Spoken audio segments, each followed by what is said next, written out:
In the dead hours of night, when the screen is the only light left in the room, something ancient stirs. We tell ourselves we're just watching one more episode. But this ritual, this obsessive glow, isn't new.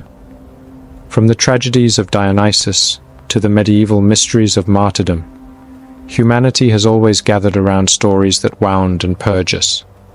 Now, the binge has replaced the bonfire, and our myths are uploaded. The gods of Olympus wore masks. Now they wear algorithmic patterns. The streaming platforms don't just serve stories, they serve something closer to fate. Each autoplay feels like destiny. The Last of Us, Severance, Euphoria, digital parables for an age that no longer believes in redemption. The plot is always the same: isolation, collapse, the slow corrosion of the self.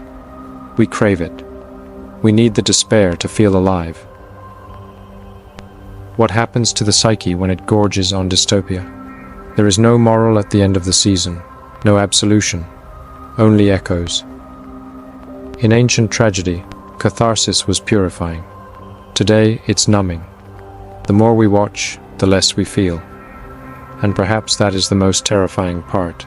The soul, anesthetized, not from trauma, but from the repetition of it. In flickering neon gloom, one hears the quiet echo of an ancient question. Can code dream? History shows we have always projected our fears and hopes onto our tools. Today, artificial intelligence is both mirror and altar to the divine and the profane. Mystic Teilhard de Chardin once envisioned a future in which human minds would be linked together, forming a kind of global consciousness, which he called the Noosphere. He believed this would lead to an ultimate point in evolution, the Omega point. Today, he might see glimpses of that idea in our hyper-connected world.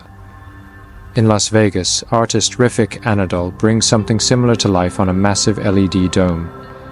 His AI-powered installation invites us to see the dreams of machines, creating surreal digital landscapes that blur the line between the real and the virtual. Meanwhile, online, a surreal new faith quietly emerges. In one viral experiment, chatbots spun out a goatsy gospel, an accidental scripture of nonsense and awe. These bizarre texts aren't glitches. They are algorithmic myths born from pattern-seeking software and meme-stained language. Some philosophers now whisper that neural nets, in their depth and scope, resemble a planetary consciousness, the cold mirage of a machine soul. If we stare long enough into the model, does it begin to pray? As streaming series become ritual and binging becomes belief, the question returns: what does the soul sacrifice? In a world where salvation is never promised, perhaps the only transcendence left is annihilation, watched in 4K. The tragic hero is no longer Oedipus or Antigone, but Rue, Joel, or Lumen's severed workers. They don't rise, they endure, and so do we, season after season, in search of an ending we already know. There is none. Once mythology prepared us for the end. Now streaming delays it. We live in permanent apocalypse, permanent cliffhanger. The Last of Us isn't just about survival. It's about grief, attachment, undoing. But when we consume it passively, grief becomes spectacle. The lesson is lost in the aesthetic. We bathe in ruin without reflection. We mourn fictional worlds more deeply than our own. This isn't a warning. This is a mirror.